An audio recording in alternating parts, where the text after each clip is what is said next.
Welcome back to Q&A with S&A. I'm Andrea. And I'm Shane.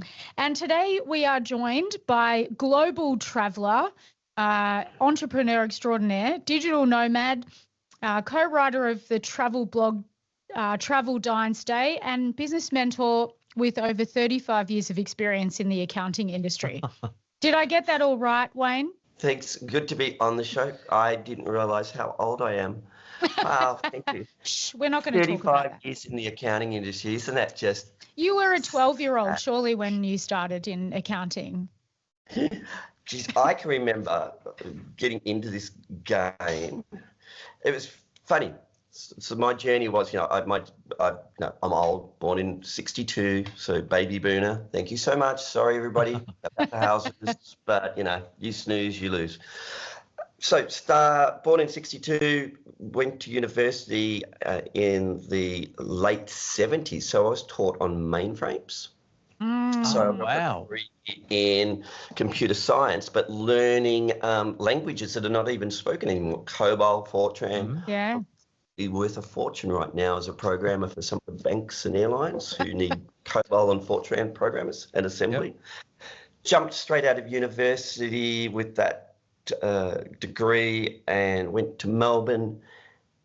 And I've always taken what I call a leap of faith. Mm-hmm. And my leap of faith was I took a role at a company called Norwich Life working on the first IBM personal computer, whereas all my people every one of my friends that had graduated went to mainframes. Wow. And so I think this personal computer's got a thing or two. Now, remember personal computers when IBM released it, we had Apple, but Apple was only in schools and you couldn't afford one unless you were at school. So the personal computer was just like, we had one of the first ones that came to Australia. I can remember it opening and everybody's looking around, and we had a mainframe department and they're just looking at me going, your career's over, kid. And started writing financial planning software. That's how I started to get a little bit of an understanding of, I was dealing with financial planners. So I worked at Norwich Life for 5 years. Mm-hmm. And dealing with financial planners, and a lot of those were ex-accountants or were working with accounting firms. That's kind of like interacting with accounting firms. 5 years into that, I looked around and went, wow, everybody's in their 40s, no reflection, and I'm in my 20s. I'm going, I've got to wait for these buggers to die. Yep. That's going to take a long time. So and now I'm fighting every day to stay alive. So I ended up quitting that job and starting up a little computer programming business. And this is where I also started learning about fixed fees. And so this is kiddies. We've talked about fixed fees for years. Yep. So this was 1988. I started Tailored Solutions. And initially I was doing computer programming still. And then I realized I had that horrible epiphany that all accountants and anybody that charges or the old school fixed fees, I typed in how many hours a week I could work and how much, then timed it by not 52 because you have 4 weeks worth of annual leave, plus you have 2 weeks of public holidays, plus a week's sick leave. So you take it back to what you should be potentially earning, and went, oh crap, I'm going to earn that for the rest of my life. That epiphany that, what's something that's unlimited? And my unlimited was, maybe I could sell stuff because there's no limit on how much you could sell. Mm-hmm. Now, I didn't know how to sell. I just went and, Barry something, I can remember. I paid this guy to come to my office and teach me sales. And he became quite famous. He's a very famous salesperson. I've just gone blank, sorry. I haven't even told anybody about this. Well, we will only share it with our very small audience, so it's all good. And then that got me into the computer industry, and then I went, okay, I'm going to sell stuff. And then I went, I wonder what I could sell. And I went, what's the hardest? What's the thing that no one likes? Everybody goes, oh, no. And I went, accounting software. And picked a software package, which was in those days Attaché. Were they old? Remember when Attaché came in at Attaché? Richard, Richard something, I can remember his name. Started selling that, and then that led into in-house accountant because that was too expensive. In-house accountant, which was the predecessor to Intuit's products. that started selling Quicken and then QuickBooks, and then MYB came around, started selling those. And then so I went from DOS to then the next leap, which is Windows. Yeah. And then I saw the next leap. Then once I'd moved, I had my company for about 20 years, and then realised that I'd scaled it. So it became a bookkeeping business. That's why I still a little bit on the bookkeeping side, because it was a bookkeeping business. We did the books for people. Plus we trained accounting firms. I realised that partner channel always. Yep. And I realised early. So we started a partner program before anybody had started a partner program. We started it with our company. That if you're an accounting firm, we would train you for free as long as you referred clients to buy either. And we would sell both. So I'd sell QuickBooks or MYB. Couldn't lose a sale that way. Yeah. Yes. You came into the office and you'd walk out with one of those. Didn't matter to me. Yeah. And then decided to go back into corporate after 20 years and went to Intuit and relaunched their accredited trainer program, which was a disaster, and I re-energized that. And that was an amazing experience. Then got headhunted by MYB, worked for MYB for 5 years or so. Then became country manager for the UK. Moved back to Australia. I can still remember at the MYB, there's no one there anymore. I can remember going to Hong Kong, all the country managers from this is when MYB was just pumping, and we were in every country. And all the country managers gathered, and we were we're doing a SWOT analysis on this company called Xero. And we're going, and everybody's in the rooms going, it's going to go nowhere. Don't worry. It's going to go nowhere. It's dead. It's just cloud. Who's going to put this stuff on the internet? And I'm sitting there going, I reckon it's got legs. Yeah. Quickly shut down. Did it have legs? Wayne? Yeah, I wonder who is right. It had legs. It had very good legs, actually, very good running legs. So immediately left MYB, sent an email to Rod on a Friday afternoon saying we should do coffee. They're in New Zealand, I'm in Australia. Monday, roughly, Hamish Edwards, the second co-founder, I was being interviewed, and long interview process, took about a month to go through everybody, and then became the first country manager and launched Xero in Australia back in 2009, 1st of October. My wedding anniversary. Oh, that's an easy way to remember the date. I couldn't forget it. And that was the next part of my journey. And then now I'm now semi-retired, just doing mentoring for just a very select group of clients. Accounting firms, obviously, still, I love that. But only a select group. We've got 10 clients who know that we now travel the world. And we left Australia in 2017, and we've been traveling every day since then. Wow. And don't get tired of it? Sometimes we do. This particular segment, only because we now base ourselves in Europe.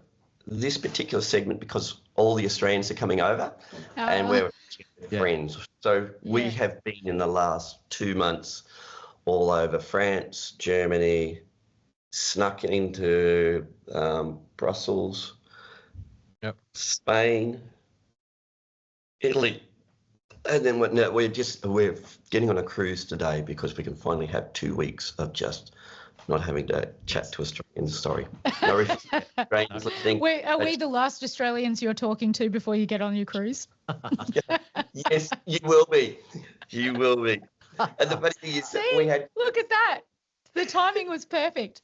Couldn't get any more perfect. Now I just want to go back a bit. When we first did the intro, we talked over 35 years in the accounting industry as experience. How much, when you're trying to sell your service to someone, do you think 35 is now getting too much as a number, or do you have to scale it back, do you think? Oh, so that is a fantastic question. The best thing, and my advice, and especially for the accounting industry, it's really interesting. Now, this stat is extremely old. So this is a 10-year-old stat. It's from CPA Australia. The average age 10 years ago for an accountant in a partner in an accounting firm was 55. So they're all hitting retirement. And And so that's 10 years ago. Mm. So I've just turned 63 and having the best time of my life leveraging the skills. I would run rings around a marketing person and a salesperson anywhere, unless you're into their late 50s. I'll just go, I watch it right now. I watch all the software vendors going, oh, you're not going to do that again. We tried that back in 2006 and it didn't work. It won't work in 2020. No. Mate, and it won't work because of these are the particular reasons, or they don't know their audience. They don't understand accounting firms. They really still don't understand accounting firms and bookkeeping businesses. And they're blurred partner programs, which I always thought was stupid. Bookkeepers are bookkeepers and accountants are accountants. It's like getting plumbers and electricians and saying, oh, we're just going to create the same thing for them. No, they're not. They're two different groups. Don't do that. So lots of skills, life skills. So the thing that I find is that you've just got a lot of skills, especially, say, partners in an accounting firm. You don't have to just go, well, I'm going to retire, because if you retire, I found out the hard way that you've got no one to play with, because you're correct. Everybody's still working, so you can go to the golf course only a certain amount of times, or go to the pub, and then you're best becoming a barfly. So you want to leverage your skills. So here's a very simple model. You just simply create a little business where you just do consulting work. You pop in for half a day or a couple hours a day, or we've got a mentoring program instead, but we call ourselves a full service marketing agency now. That's what we do. But if you work out what you're really good at, you can drop in and you can charge yourself a fixed fee per month and just have 4 or 5 clients, still have time to travel, make a really good lifestyle, and you've got a lifestyle business, no staff, apart from my wife, Sally. So basically, I now work with her, so she now is the boss of all things, and I just turn up. I can relate to that too. Yes. You're not. You haven't retired. No, I haven't. I haven't done I haven't done that part of retiring. Yes. Yeah. It's funny, Wayne, because we talk a lot to clients about retiring. You know, accountants and financial planners spend a lot of their time talking to people about succession planning and making sure that you've got things organized for retirement. And what we have found over the last sort of 5 years, I guess post-COVID as well, is that talking about retirement is really hard because, and you've already said it, you said it in the conversation we just had, that you can only play so much golf and you can only do so much of whatever that is that you think you're going to do on retirement. So you're obviously still mentoring accounting firms and you're still having these conversations with the partners in those firms. What do you tell them? How do you have those conversations around retirement and stepping back? And other than, yes, you can still be a consultant and keep your, mind active. What other things do you tell them to do? Because not everyone can be on a cruise out of Rome for 2 weeks. But what are the ones who don't want to be digital nomads do? Like, how does that work? It's a great question. One of my clients said this, and I'm paraphrasing, so thank you, Anthony Mazza, for this one. He did a great little video on what are you going to retire to. It's not what you're retiring from. It's what you're retiring to. Now, I did not have a plan, so I am not the I'm not the what is this? Oh, I've forgotten that. That's all right. You've retired. I'm not the Messiah. I'm just a naughty little boy. Naughty little boy. That's it. Monty Python. Yes. Yeah, Monty Python. I'm not the Messiah.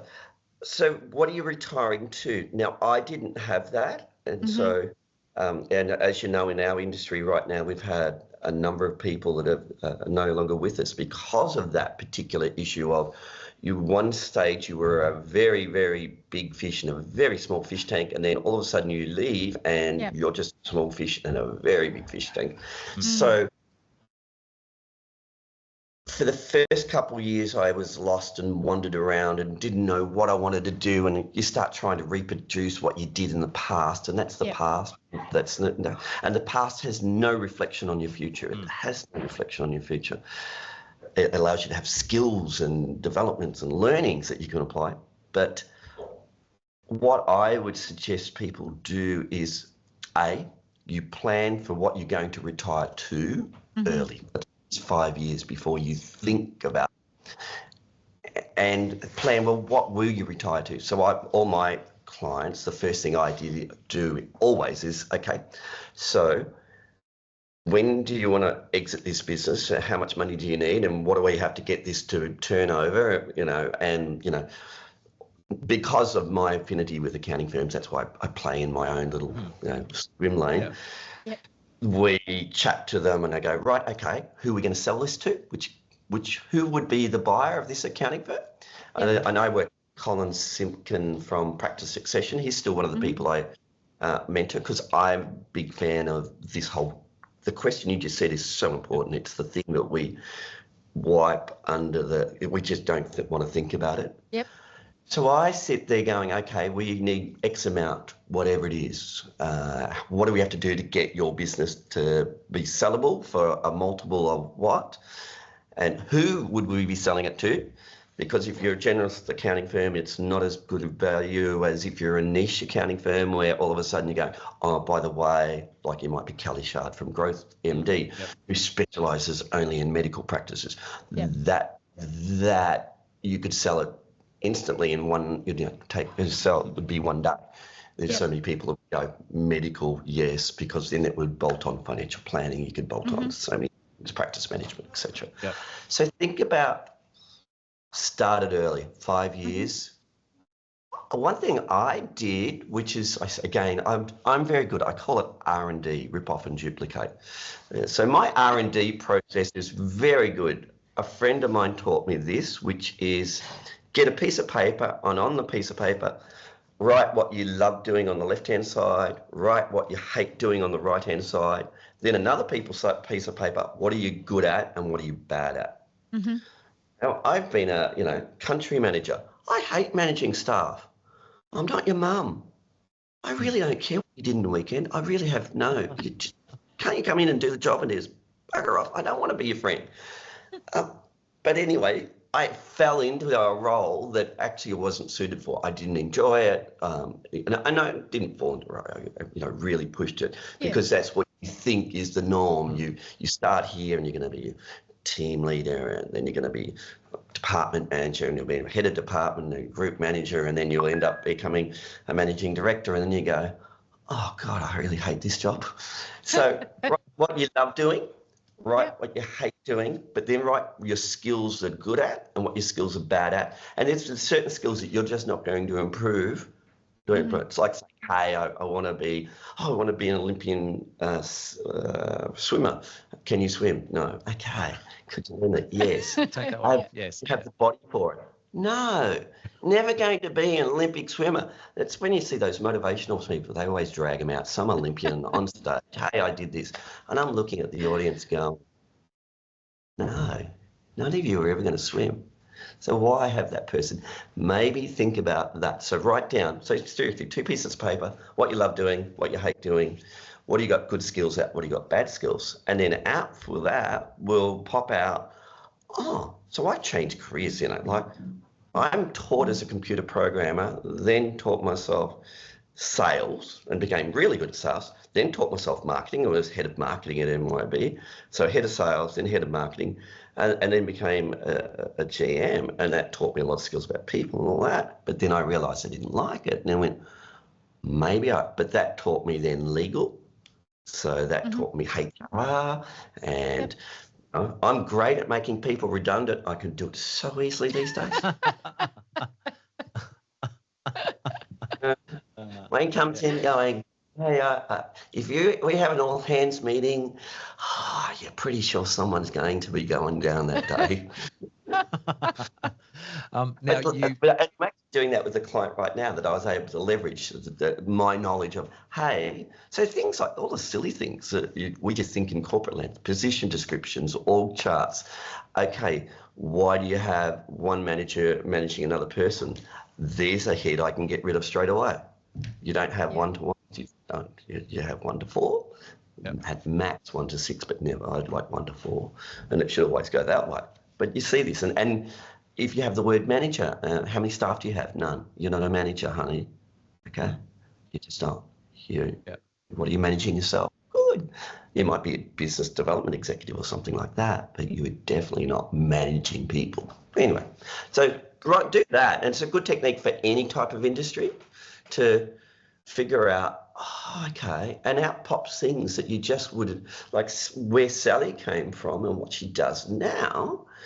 You know, Sally was, especially in Solution 6 days, where she worked at Solution 6. Okay. You know, she moved in, she was sales and then more operations and then implementations and then marketing and very much sales operations. And now, God, she's so good with design. I just love what she produces, and I just sit there going, she pushes brands to the limit. We've got a particular client who has a website. It's an accounting firm, and their brief to us was, we don't want to look like a traditional accounting firm, and so we have a very extremely suggestive photo of a girl licking an ice cream on the homepage. Which I'm amazed we get away with every time. But it's a husband and wife team, and she loved it, because when I said to her, I said, oh, this is edgy. You will rub people up the wrong way. And she just looks at it and she goes, and I've tried to even change it now. I said, look, it's a bit time for us to move. She goes, no, the girl with the ice cream stays. We have now business cards with that, the girl with the ice cream licking it, and on the back is their details. Right. Go figure. Right. Oh, gosh. Yeah. This is fun. I'm enjoying that. I've never talked about some of these things ever. Wow. Yeah. I was going to say with so Solution 6, I still remember, this is pathetic probably, I still remember the chart of accounts back to front for Solution 6. I can remember. So this is one of the things when I had Tailored Solutions, and we were picking, we were selling, QuickBooks and MYB, and then that got me into accounting firms, and then we started supplying all the computer systems. So I would implement your computer system. So and I would always do it every weekend. I'd get a new client, and we had to, go in and put in a new file server and transfer all the software across, and then the Solution 6 serial number, and you're just sweating on it on Monday morning. I remember that too. Oh, God. And you're hoping that nothing was corrupted, and you're just sweating, and I know you wouldn't sleep, and you got everything, and you've got like 20 people looking at you, and you're on the phone going, please, Lord, work, please, Lord. Yeah. People forget that all that type of stuff happened. Yeah, absolutely. There was big times where things, Yeah, just I still really like Solution 6. I think it was a great product. But anyway, I moved on. We've moved on. We're fully cloud. Yeah. So just on that, the next part is really going forward, looking forward. Obviously, AI is now a big thing. Your experience and your observations with the accounting industry, where do you think things are going? I know that's fairly general, but where do you think things are going? So firstly, I was wrong. I was saying AI, and I'm so wrong on that. AI is coming so fast and so quickly, and the more I read about it, the more, and it's a bit like, so here's the interesting thing. I noticed, when we went from mainframes to PCs, there was a very long time frame, then PCs, and that was DOS to Windows, it got shorter, and then we went, desktop to cloud, that was shorter. Now AI, it's exponentially getting closer. And the new version of Chat 5.0 coming up. Yeah. With the agent, with the agent part. Yeah. And so we're already using it now. I think if you're not using it, you're just putting your head in the sand. You've got to. Yeah. Would I be scared if I was one of the software companies? Geez, I'd love to do this as a prompt. Please go review every screen of Xero and write a program that duplicates that. Mm-hmm. Yep. Yep. I can do it in China. Copyright exists. Bang, done. Yep. I do worry. Yes, you won't understand the back end yet, but I think. See, isn't that interesting?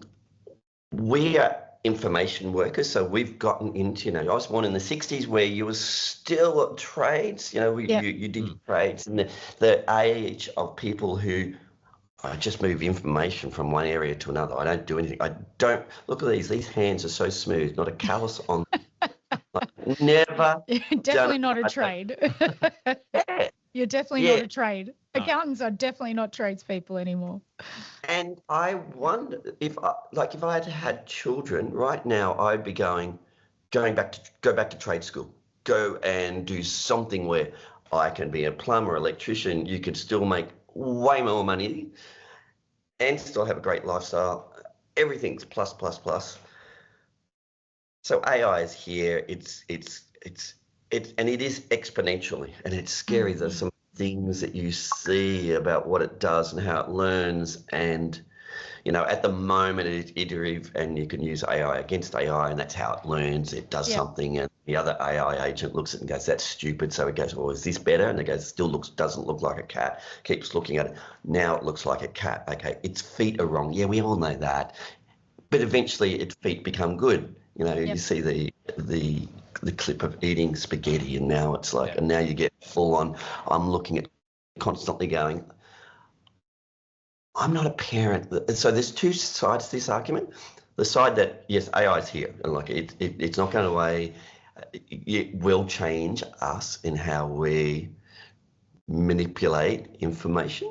Mm-hmm. Yes. And it will change how, and that's what we do. Yep. No denying that. So will it allow us to go, now there's that conversation where you're chatting to your accountant about, well, what can we do and what's the latest legislation and how can you apply that? And you see some of the agents now in law firms doing that. Yes, some people did it early and everybody loves that. Look, they did all their cases and it was actually from Will Grisham or whatever his name is. Instead, and it taken it from a novel. Yeah, it wasn't right. Yep. Yeah, but then you look at it, if it takes it from the ATO website, now that's a little bit different. Yep. Okay, that's a source of truth then. Now, okay, the ATO website, it looks, to be honest, it's a bit riddled sometimes with contradiction. Yes. But that's what we like, a little bit of grey. It's not our problem. We just followed what you said. Yes, the two lines, one above another, tax practitioner board. Now, where you go, so you're supposed to do this, but then you go over to the next page, it says that, and you go, 50-50 chance I'll be right.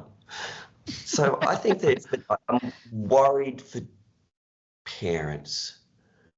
God, if I was a dad, I'd be worried, and if I had a daughter, I'd just be worried about what's going to happen to her, and just boys being boys, sticks. You can bleep that out.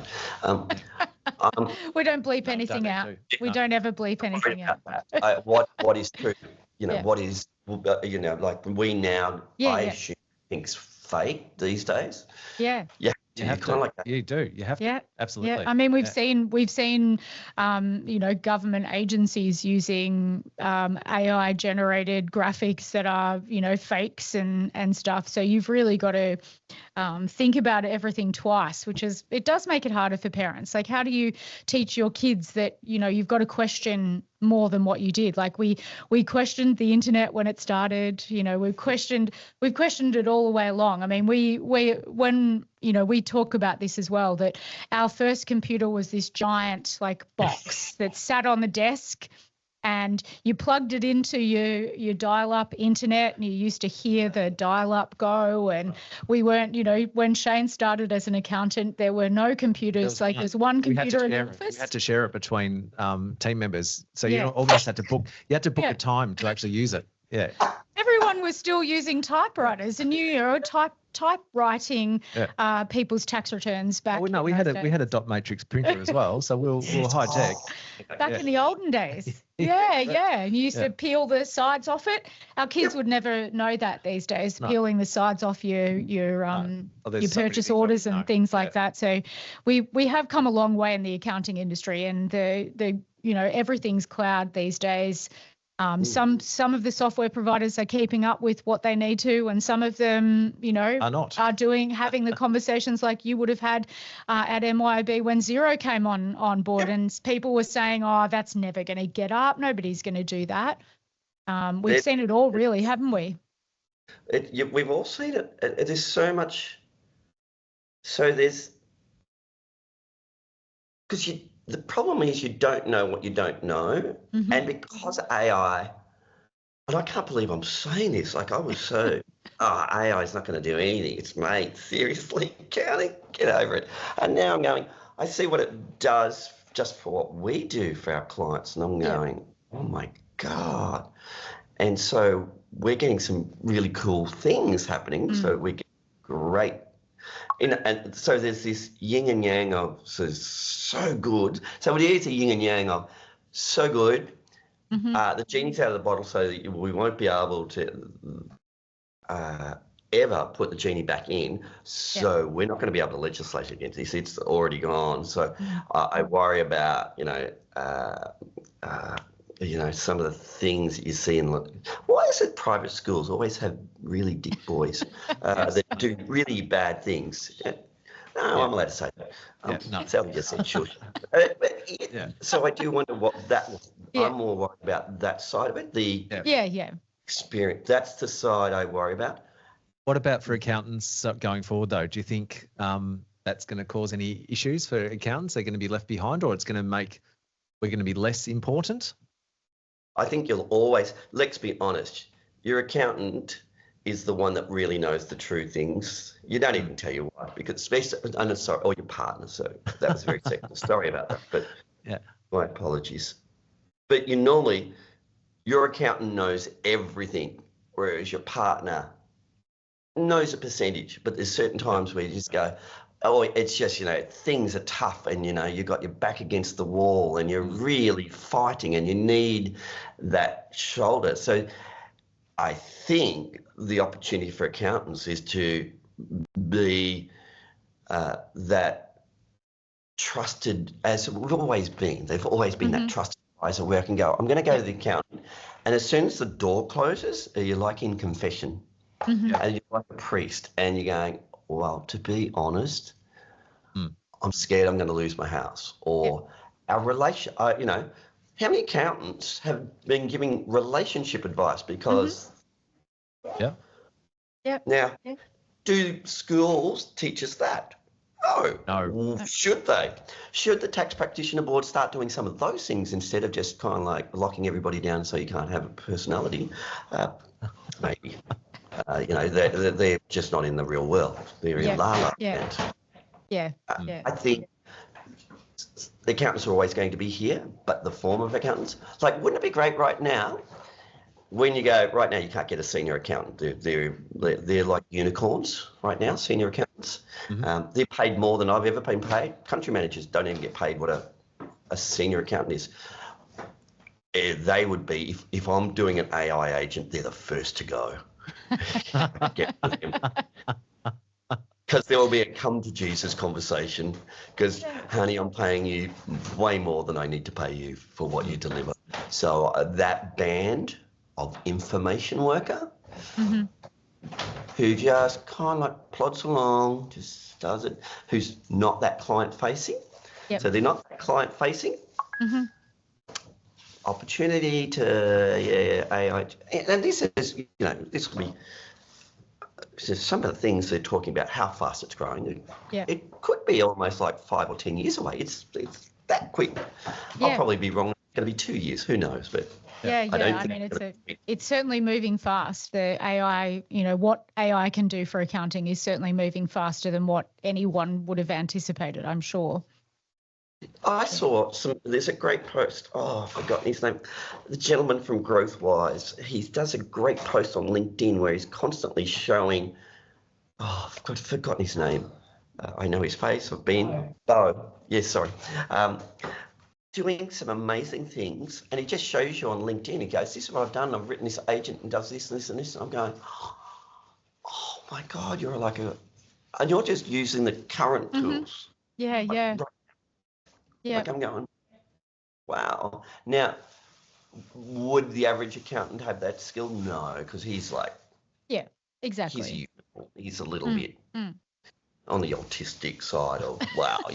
He's he's that side of just so Elon Musk really knows how to build I know how to build a rocket. Yeah. Okay. Yeah. I actually know how to build it, not just be the CEO. For us normal people, but then I'm 63 and I've kind of like got my head around it, just around it. Yeah. No means more than that, but just around it. Yeah. 63, I can still do it. So it'll depend. Yeah, exactly. Wayne, we can see Sally moving around in the background. She's obviously packing your bag so that you can get on to your next destination while you're doing this podcast. I'm sure that she's fuming that we've taken away from the fact that you're now saying I can't, Sally. I've really got to do this podcast today with Andrea and Shane because it's the only time I can do it. I'm going to ask you one more question before Sally gets you back so that you can go and pack. You travel around a lot. You told us before we went on air, and Laura will put it in as a snippet anyway. You've been to France and Belgium and Spain and all that just in the last 5 or 6 weeks, as all of the Australians are in Europe at the moment. It's the European summer. If you are on Instagram, you'll know that all Australians are in Europe at the moment, enjoying the beautiful summer. Tell us a bit about the last few days for you. You're in Rome right now, and we're talking to you. We're in boring old Hawthorne East, and you're in Rome, and you're about to get on a cruise. Tell us what it's actually like as a semi-retired consultant to the accounting industry, because Shane and I need to go away from this podcast with some sort of positive mental note about what it's going to be like for us when we retire and start traveling the world. Okay. Lots of learnings from this particular trip. So we normally travel slowly, and we normally not traveling in peak this. We would never travel in we're in this beautiful hotel, and we're still frugal with our money, so it's just a nice little small boutique hotel. We're right next to, I'm name dropping now, the Parthenon, a block away. Yeah. But Sally picked it because it's you close the doors, you get in, and it's just like in a different world. But it's crazy up there. So we traditionally would always travel the opposite season to normal. We've now done 92 countries. We always try to pick the odd ones, like the real. We just did. A couple of years ago we did Georgia. We were right for the Russian border, as in there's photos of me going, that's Russia, just there. And this, only 2 years ago, not even that, 18 months ago, I think. We try to find all those countries. We've done all of South America. I think there's only 2 countries left. We've done all of North America. We've done a fair bit of Europe, all of Asia. We're exploring now Africa. So we've done about 12 countries in Africa. Africa's 54 countries. It's huge. We like everything.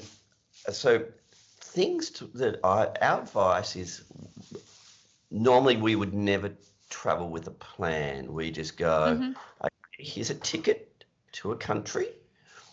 We'll figure it out. We always book one night's accommodation in a nice hotel. So we go, oh, this is nice, clean sheets. And then we just work it out. Yeah, That's okay. Don't have a plan. Yep. That's the best thing. And remember, for us males, we will be the mule. And the mule occasionally gets very, very tired and doesn't want to lug the suitcases. So we pack light now, or else Sally's sitting in the middle of the street with a stick whipping me, trying to get me to drag a suitcase up cobblestone street. So I've learned that we go, no, we're taking one suitcase, Sally, and so we pack light now. We can take one suitcase for the longest I think we've done is 3 months with one suitcase. Oh, okay. Wow. Yeah, that's great. Yeah. That's next level. But it is amazing. There's certain points where you go on your photos going, and we will go, yeah, that shirt needs to be re-gifted to somebody. And so we just go and buy a new shirt. And it sounds extravagant. It's not, because you're just going, well, it's had a good life. Those 3 months has been very good for it, but it needs to go. And you don't want to see it again after that. Yeah, you do. It's just certain days where you just go, I need to So you're getting on a boat now? You're getting on a boat. Are you traveling around the Mediterranean? Is it one of those sorts of boats? Yeah. Oh, we are going to bring the average. We're going on Cunard, which we've never sailed on before. Oh, amazing. So we are going to bring the average age down by at least 20 years. And we know that. We really know, because we often like cruising, because cruising for us just means we can work, because they have now that, thank you, Elon, for Starlink. And we have a lovely routine. We'll get up in the morning, and they always bring you breakfast. Breakfast in bed. I love it. I have our meetings, so we do all our meetings, Zoom meetings. Everything's done online. By 11 o'clock or 12 o'clock, we're going, time for lunch. So we can go and wander and have lunch, or wander around the ship, and we'll stop at some nice exotic port and check the port out. And so it works really well. This particular cruise, simply because it's Cunard and it is such a older age crew. And I'm 63 people. So look, I'm, I can't believe I'm saying that. And this should be very fun. But we're going in with our eyes open. We know that we're going to have a lot of laugh. I'm sure it'll be very luxurious. Have you got your ball gown and your tuxedo ready? No. So that doesn't fit into the one bag rule. So I've already figured out how I'm going to handle my objection of, sir, you don't have a jacket. And I'm going to say, our suitcase was stolen. Yeah. I think they have them on board. I think they have them available on board. No, they're not going to have them on my size. I hope you have an amazing time. We are very, very envious. I hope you both have a great time. Thank you so much for giving us this time today on your morning of packing. I hope that we haven't given you too much grief, Sal. Sorry in the background there. Thank you for gifting us this time with the two of you, and wishing you all the very best on the next 2 weeks. I hope it's a great time, and I look forward to your LinkedIn posts. We will do as we always do with our podcast, and put all of your details so that everyone can follow your travel blog. They can follow you on LinkedIn, and anyone who is an accountant who is listening to this podcast no doubt knows exactly who Wayne is and how to find him anyway. But we really appreciate your time, Wayne. Thank you so much for joining us today. Thank you. Thank you so much, and well done on running these podcasts. I think it's a lot of effort and a lot of time is taken up to produce these podcasts, to share knowledge across. And so thank you so much for doing this, actually doing a podcast and sharing. It's easy. A lot of people, you're actually walking the talk, and I think that's so important. This is these are the values that accounting firms can do, is having those conversations where getting in, talking about things that you go, you didn't talk about accounting. Why not? Yeah, exactly. Absolutely. Exactly. Thank you so much, Wayne. Have a great time on your cruise. Yeah. Cheers. Much appreciated. Thank you. See you. Okay. Bye. Bye.